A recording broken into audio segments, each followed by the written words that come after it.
Hi, and welcome to Teletalk. I'm Liv. And I'm Ben. And on this episode, you'll hear our carefully considered and not at all random thoughts on a show we like. There will be spoilers. This podcast is for entertainment purposes only, and we're giving ourselves an age rating of 15 and above, but you're welcome to make up your own mind. Listener discretion is advised.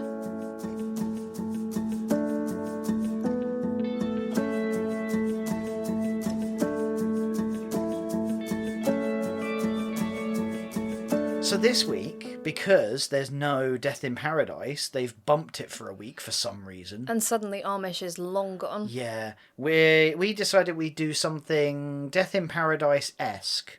We recently watched the first season, which is all 2 episodes of it, of the Marlow Murder Club. So this is Season 1, Episode 1 and 2. Yes. The whole of Season 1. Yeah, looking at the Marlow Murder Club, they do sort of pairs of episodes make one case.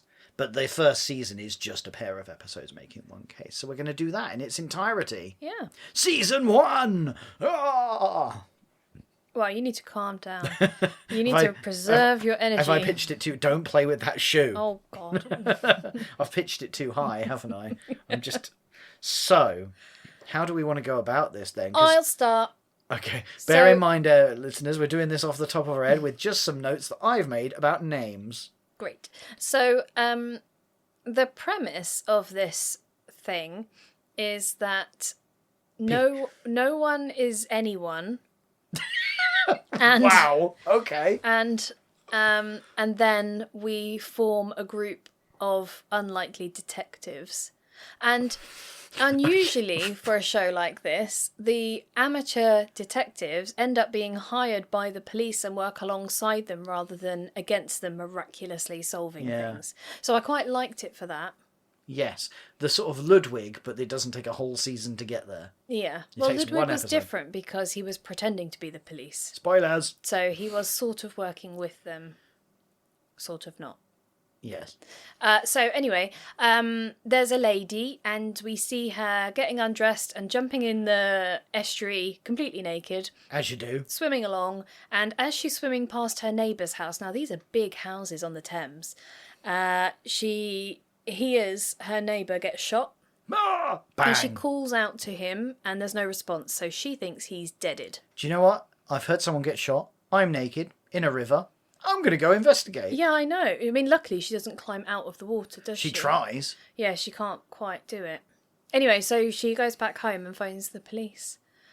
Yes. So this is our main protagonist, Judith Potts. Yes. Who is a retired archaeologist. So she's sort of like Indiana Jones, but naked in a river. Mm. And a lady. Yeah. Thanks for pointing that out. Yeah. But the police are a bit dismissive. I mean, they send someone because, gunshot and stuff. Well, but they don't shoot people here. They don't search properly, do they? They don't even go into his garden fully. So she decides to take matters into her own hand and punts. She takes her own little punt, a little boat, like a gondola. Well, she phones that police officer, the lady in charge. What's her name? Tanika Malik. She phones Tanika and she's like, your guys didn't do a proper search. I spied them from our window. They just walked around and went, nah. Yeah, and she's like, well, I don't know what to say. This isn't an area where people get shot. And that is when she takes matters into her own hands and punts down to her neighbour's house. What's his name? His name is Stefan Dunwoody. Dunwoody. Dunshotty. Yeah. Well, yeah. Yeah. He's an art dealer. And he was shot while at home, and the gunman's to blame. Brilliant. So she looks around, because he had been sitting on the bench, and she finds a shell casing. What? Whoa, sitting on a bench. Playing the hits. Okay, great. And then she pokes around for a bit, and then she moves some of the lilies in the river. And he's in his pond. He's in the drink. They didn't bother to look in the drink. No. Because she finds a shell casing, like you said. Yeah. And then while she's waiting for the police to arrive, she gets her archaeology kit that she has with her. At all times, apparently. Which includes a wooden stick, and she props up the... Without touching it. It's quite clever, actually. Yeah, she happens to have the right girthed stick to put in the shell casing, hold it up, and stick it in then the a measury ground. thing. A Like ruler. No. A measuring... It was a ruler! It like a set square kind of a thing. I'm sure it was more than just a metal ruler. Ah, yes, the old measury thing, my trusty measury thing. Next, I'm going to note that down with my drawery thing. Oh my god, he was killed with a shooty thing. Stop it. You need to make sure that you say your opinions into your talkie thing. Oh my goodness. So she takes a photo of the measurements. Oh, her picture capturing thing. This will never get old. Measury thing. And then puts it back in place for the police to find. Yeah, just chucks it on the ground like, I didn't interfere with this. And she notes that it has a Nazi swastika on it. No, it didn't have an eagle on it. Yeah, with a little swastika in the circle. Oh, The does it? traditional Nazi iron eagle swastika thing. Right.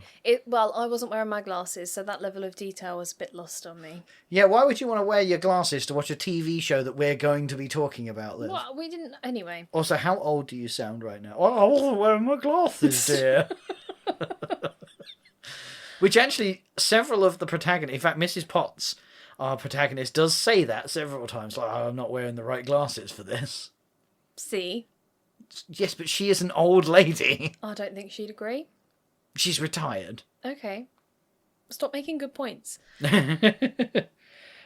So she then sends those photos to her friends. She hasn't met them yet, has No, she? she hasn't. No, I wonder what you were she's talking no about. friends. So She's all by herself. just wanna be. Yeah. But she won't be all by herself for very long No. because So she goes and harasses Tanika, the police officer. Yeah. Like, what are you doing? What's going on? Bloody, bloody, blah. and this is sort of added to by the fact that we see that Tanika isn't technically she's the senior investigating officer, but she's acting Yeah. because her boss is on sick leave. Yeah. So she's a sergeant who's sort of stepped up, and so there's a bit of dissension with a couple of her other stuff. And so she's a little bit unsure of her standing. Yeah. She's not entirely comfortable and confident. In a way that means that a pushy old broad can muscle her way in. Anyway, so while they're together, Mrs. Potts moaning at her, she gets a call about another murder, and Mrs. Potts only goes and follows her to the scene. Yes, she does. And we see that a taxi driver has been executed in his bed. Yeah. With a gun. Yeah, and both A of shooty them, thing. both victims have been shot at point blank range right in the middle of their forehead, so they seem connected even at this early stage. Two shootings in rural England that aren't with a shotgun. And they both seem to have been done by a German World War II Luger pistol. Rare. So, And he's found by his dog, the dog walker that walks his dog. yeah, and her name is? Her name is Susie Harris. Susie. Yeah, so Mrs. Potts comes along and she befriends Susie. Like, what's going on then? Who's dead? How do you know him?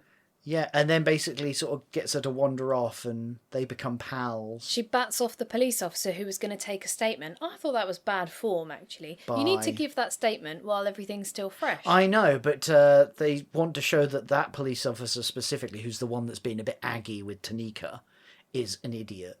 And she's then making herself a friend. She's jumped in and she's rescued Also, Susie. And again, they're showing that she's pursuing her interests at the expense of the police. Because really, she should not be trampling all over this. This is bad. Yeah. Yes. So yeah, they sort of make connections and chat and whatnot. So that's her friend, the dog, Susie's friend, Iqbal, the taxi driver. The victim. Yes, victim number 2. Yeah. But he is found with a medallion in his mouth. He has, and it says hope. Or courage? No, because they're it's faith, hope, and charity. Oh, I see. And so we find hope Yes. in his mouth. And so they start looking for, and it's got an anchor on it. So they start going like, was he a sailor? Was he in the Navy? Does he like boats? Is it something to do with the Bible? Yar. Oh my god, he could have been a pirate that deposited things on Oak Island. It could be the wonderful crossover. It's not. It's not, no. No. Thankfully. Do you think his door aligns to Oak Island? But there is a third friend. Mrs. Potts and Susie are now sort of a little bit joined up. And upon Mrs. Potts's own investigation before she met Susie, she came across the vicar's wife. Yes, Bex Starling, who is long-suffering, I think. Yeah, we see her getting a bit burnt out with life. Yeah, because everyone in her family, including her husband, just expect her to do everything all the time. Mm-hmm. But she's very good with people. Yes, and I can't remember. Mrs. Potts meets her because she goes snooping around the church, following up a lead of someone she thinks might be guilty. And no one's in there, and she eventually finds her hiding in a cupboard watching a laptop with headphones on. Yeah. And she's like, I'm just hiding in a cupboard because I get a break from my family. And so Mrs. Potts' snooping goes unnoticed. Yeah. But these three, Susie and, what's her name? Bex and Mrs. Potts are now... Judith. A trio. Yes, because Judith lives on basically a mansion on the waterfront that she inherited from her great aunt. Yeah. And so she invites them over and goes, we're in a club now. I own you. Yeah, because she started a murder board, hasn't she? And they're very impressed. You've got to have a murder board. Got to have with a red murder string. Board. Yeah. Well, it's wool, isn't it? The same thing. Yeah. Is it? Similar. Yarn. It does the same job. Yes, dear. So yeah, they start investigating proper, and they start treading on some toes, don't they? And so Tanika, the police lady, is sort of like, please, for love of God, stop talking to people. Actually, there was a really fun thing, wasn't it? She has the three of them in front of her at one point, and she's like, every time I look at you, there's more of you. Because every time I see you, there's more of you. Yeah. They're like, bye! And then, this is what I was impressed with, in a strange turn of events, she hires them as consultants. Because Judith decides that there's more to the case, and she figures out, I can't remember exactly how, that there'll be another medallion on the first victim. And so we've seen magnet fishers on the river whenever she's been... Because she's swimming naked all the time. Every morning. This is a real part of thing. Her morning routine. I'm curious to see whether this continues into future seasons, because it's a really weird character point. Well, she does her thinking in the river. Apparently, she has to do it in the buff, in the river, and she does not care if anyone sees her, because she's swimming past rowers, fishermen. Waving, hi. I mean, there's a swimmer in the water, and I'm like, yeah, there is, you're going to get a shock. And she's just fine with it. And so, yeah, it's sort of like this key plot point, because she has her big revelations in the river. Yeah. But she then gets the police to come along, and instead of using their own magnet fishing stuff to get this out, they actually just use these two bums from the side of the river to fish out. I don't think the police have a magnet fishing department. Yeah, but it still feels weird that they would just get, Jeff and Ed from the side of the river to do it. But lo and behold, they find the faith amulet. Yeah. And now they're like, faith, hope, charity. There's gonna be another murder. We're dealing with a serial killer.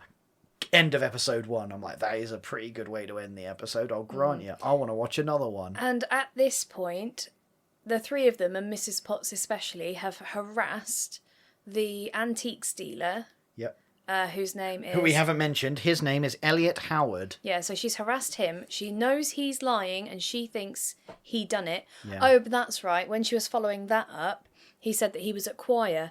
That's how he ended up going to the church and meeting the vicar's wife. Yeah, because she was like, yeah, he was there. I love whenever we see the choir singing, they're all singing la, proper, la, la, la. but literally just la la la. You say they're singing properly. They're singing really badly, but Yeah, they are but just la la la la la. Yeah. I think that's how most choirs sound. Is it? You don't get professional singers in most local choirs. Oh. But the telly suggests otherwise. Yeah, I know. That's my only experience with choirs. Or they're made up entirely of creepy young boys with the creepy voices. Well, that's like the choristers at the cathedral. Please stop playing with that shoe. Oh my god. That my sentiments exactly. So yeah, I can't believe we've gone this whole time without talking about Elliot Howard, the really, really dislikable antiques dealer, who has an awful relationship with his wife. And I'm like, well, he's obviously a baddie, because he's either a villain or he's going to get his comeuppance, because they're really setting us up to really blatantly hate him. Had we met at the end of this episode any of the other... I think we might have met Giles Bishop, the solicitor. Possibly.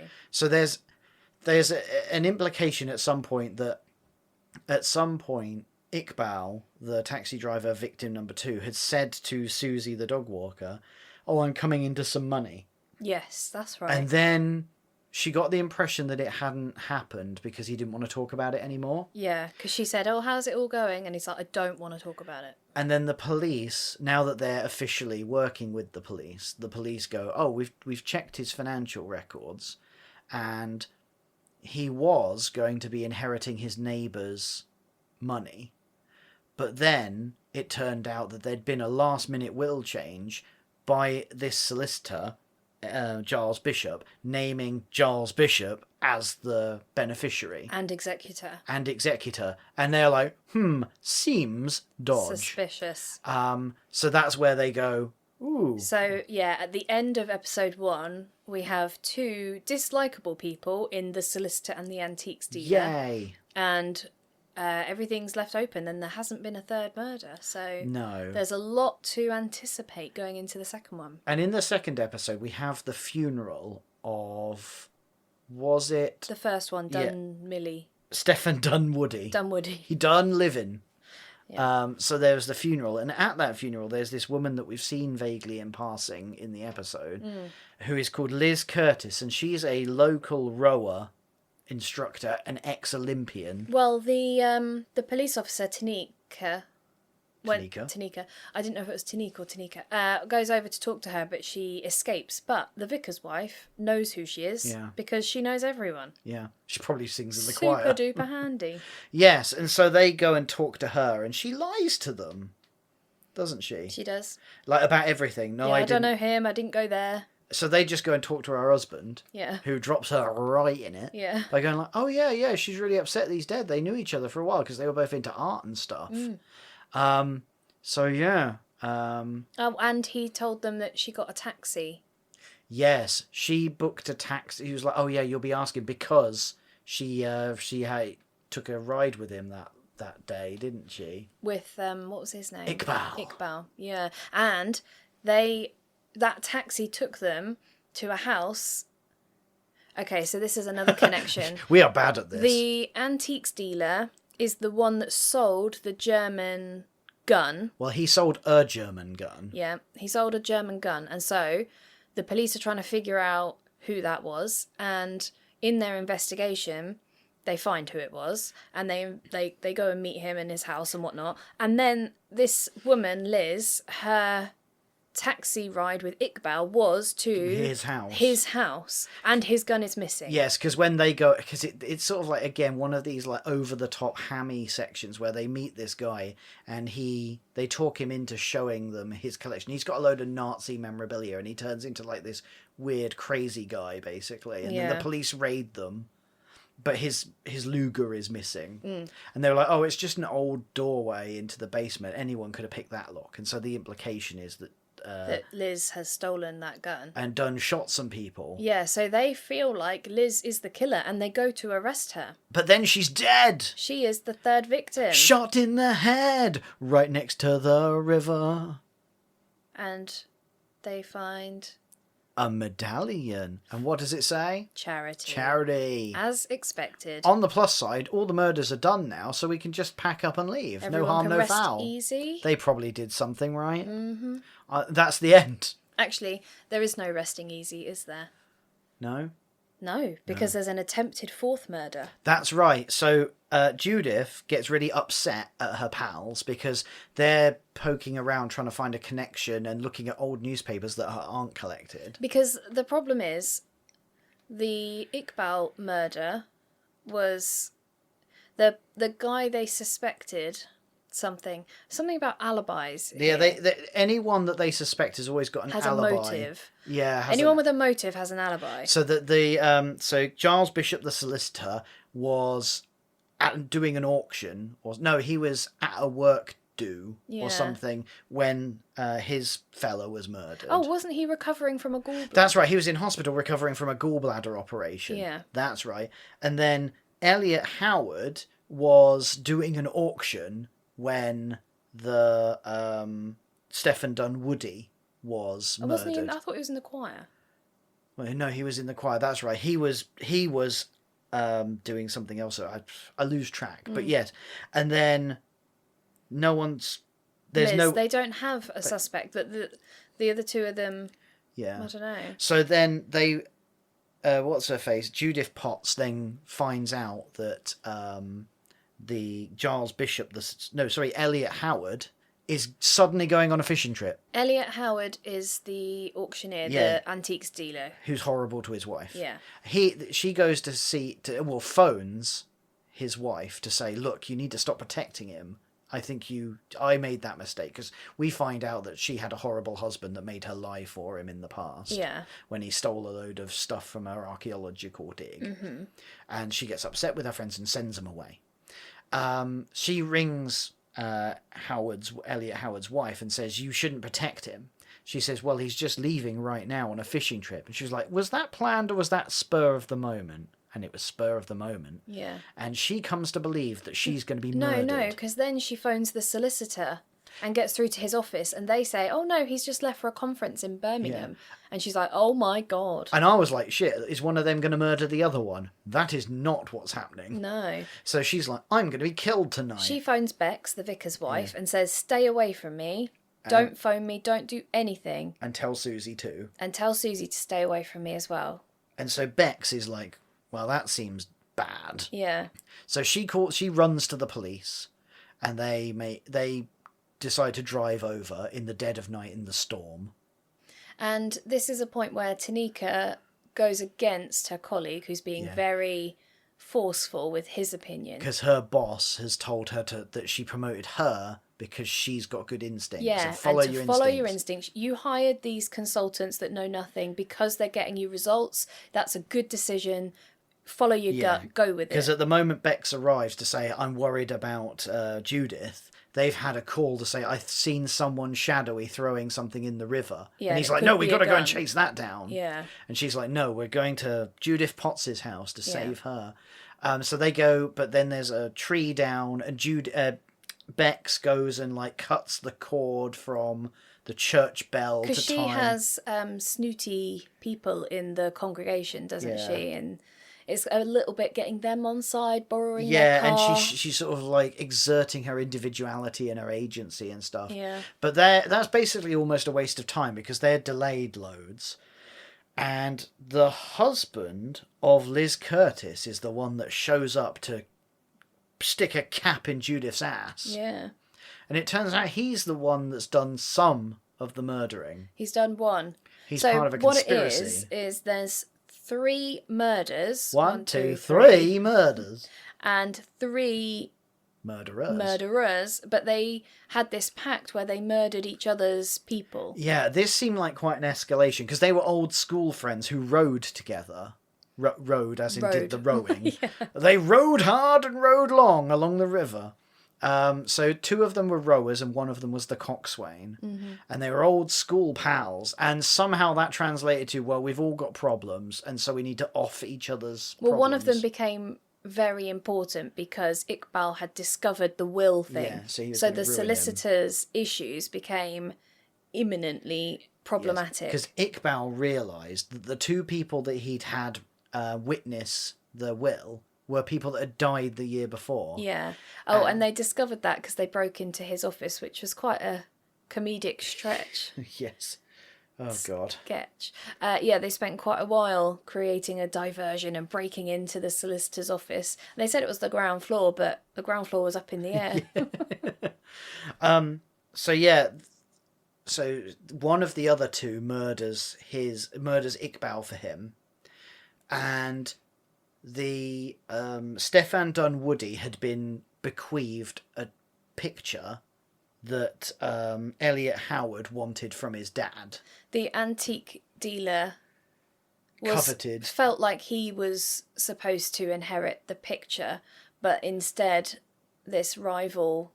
Stefan Dunwoody, who was business partners with the art dealer's dad, got bequeathed it instead. Yeah, so he wanted his picture back. So he wanted Dunwoody dead so he could have his picture. Yes, and Danny, the husband of Liz, wanted her out of the picture because their rowing club had hit on hard times, but the land was worth loads of money, but she would refuse to sell up because she was so passionate about rowing. It was her life's passion. And he was like, right, I just want her gone. His was financial gain, wasn't it? Yeah, so his alibi... 2 financial and 1 art. Yes.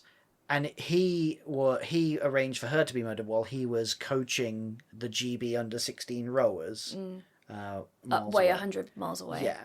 And so everyone had alibis for their murder. Yeah. The thing is, this would have felt more unique, but we watched that, what is it? Unforgotten. Yes. And there was one of these on that. Yeah. The last season with that woman in it. Yes. Sorry about the name thing. Yeah. So we've seen this scenario in a murder mystery show before. Yeah. So it was a little bit disappointing because otherwise it would have felt unique. Well, I'd forgotten about that, so this was quite unique to me. Right, I was like, that's quite clever, because I was going, how did he get back to murder his wife? Because it turns out like Judith had seen a blue canoe in the reeds when she'd heard the gunshots for the first murder and stuff. So it all sort of tied together. Yeah. And so all 3 of them are arrested. He doesn't manage to murder Judith because she keeps him talking, and then Iqbal's dog that Susie has adopted, a German Shepherd, leaps through a broken window and bites his arm. Yeah, the arm that was holding the gun, thankfully. Yes, you mean the shooty thing, the shooty device. Yeah, and so all is well in the end. And they're all friends, and then she goes swimming in the nude again. Because, what's life if you can't swim in the nude? Well, absolutely. What did you make of it? I enjoyed it broadly, in the sense, like, it was good, it was fun, there was a lot of laugh out loud moments.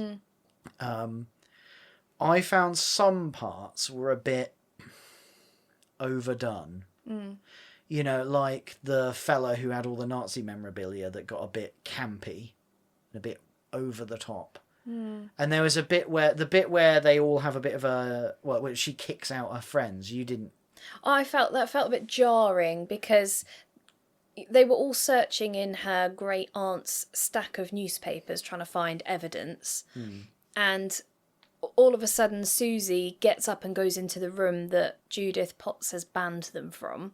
Like, why would you do that? If you're being respectful, you would just be in the room that you're supposed to be, and you wouldn't just get up and wander off. And if you did get up and wander off, someone would follow you. Yeah. And she discovers what Judith didn't want them to know. Which is that her husband had stolen. And then she kicks them all out, and it just felt very disjointed. Yeah, it didn't feel... And it also didn't feel authentic. I was there going to wasn't say like that, It just felt like she suddenly went from, oh, we're all friends, to, I'd like you to leave now. Yeah. But there was no emotion there. It didn't follow real character. It was script. Yes, and because at first I was like, I don't know whether it's the way she's acting it or whether it's the way it's written. I think she was written into a corner with it, because it's so like, well, this doesn't make sense. It felt like they were going, we need her to have some sort of like mysterious, dramatic, controversial backstory. Yeah, which is fine, but I don't think you have to shoehorn it into 2 episodes. Like, let it come out over a longer period of time. You notice that there's no word about what happened to her husband, so I suspect that leaves that open for them to have him turn up at some point. It did feel like they were trying to close it off in case it never got renewed. Yeah, it was just like, because she keeps all of this stuff in a locked room that we see her sort of agonising over a few times. Like, should I? No. But anyway, you asked me how I found it. I did, and then I talked. Yeah, but broadly, I really enjoyed it. It had a nice pace, and the characters were interesting. Apart from those disjointed moments, I thoroughly enjoyed watching it. Yeah. I really, I'm looking forward to watching more of it, and it's been renewed for a 3rd season now, I believe. Aren't there already 3? Oh, maybe it's been renewed for a 4th season that's coming soon then. There's a season just coming soon, I think, but I enjoyed it, so we might cover it again. Yeah. Yeah. We'll see how it goes. See, I don't know whether it's related to the movie, the Thursday Murder Club. So they just happen to be The Thursday Murder Club is written by that guy. Richard Osman? Yeah, off of Countdown. What are the odds? No, it's not Countdown. Pointless. Pointless, yeah. He wrote that, and then this is separate. Okay. It's just interesting. 2 very similar... All it has is the word Murder Club. The rest is different. Yeah. But it's still a quinky dink. No. Oh, I think that's just you. All right, well... So I am going to rate this. I'm I'm going to rate this 8 out of 10. 8 out of 10. Yeah, because I did really like it. It's my sort of show. It can't be a full 10 out of 10 because of that script-driven section or two. But on the whole, I thought it was brilliant. What about you? I'm going to rate it 7 waterborne infectious diseases out of 10. No, what did I say? You said 7 out of 10. No. Sorry. I was confused. I'm gonna give it 5 out of 7. Right, you got yourself muddled up by using a fancy term. I did. 5 waterborne diseases out of 7. Again, really solid. Bit rough around the edges, but that a lot of shows are at the beginning. Yeah. I like. Hopefully that will round itself out in the future seasons. But Yeah, it's a solid one. As I say, I really liked that.